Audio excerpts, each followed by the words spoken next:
Даже yonimga kelib yig'lab berishadi.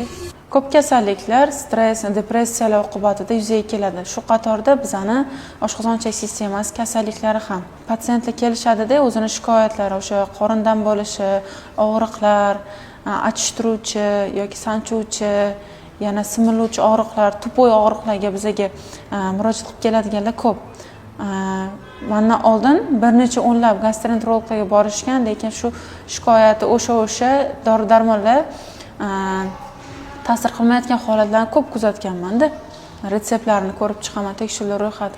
Haqiqatda hamma tekshiruv qilingan. Lekin bemor bilan bir 10 minut, 20 minut konsultatsiya qilasiz-ku.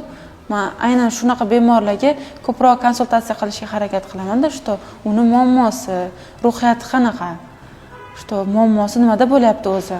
Keyin orada suhbat payti yig'lab yuborishadi. Keyin уже bu yerda yasni bo'ladi. Chista stress, depressiyani oqibatida mana shu ichak ta'sirlanish sindromi deb aytamiz. Aynan bunaqangi patsientlarga biz tinchlantiruvchi preparatlarni yozamiz.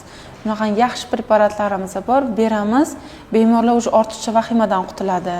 Ortiqcha o'y-xayollar ketadi, что tuzalarmikanman, boshqa qilarmikanman, nima bo'ladi taqdirim degan, o'zi bu og'riqlar ketadimi, yo'qmi degan xavotirlari ketadi. Даже birinchi haftani o'zida biz bemorlarda yaxshi ijobiy o'zgarishni sezamiz. Buni bemorlar o'zi ham ta'kidlab aytishadi. Agar sizda ham shunaqangi holatlar kuzatilayotgan bo'lsa, o'zingizni tahlil qiling va boshqa foydali ma'lumotlarga ega bo'lish uchun sahifamga obuna bo'ling.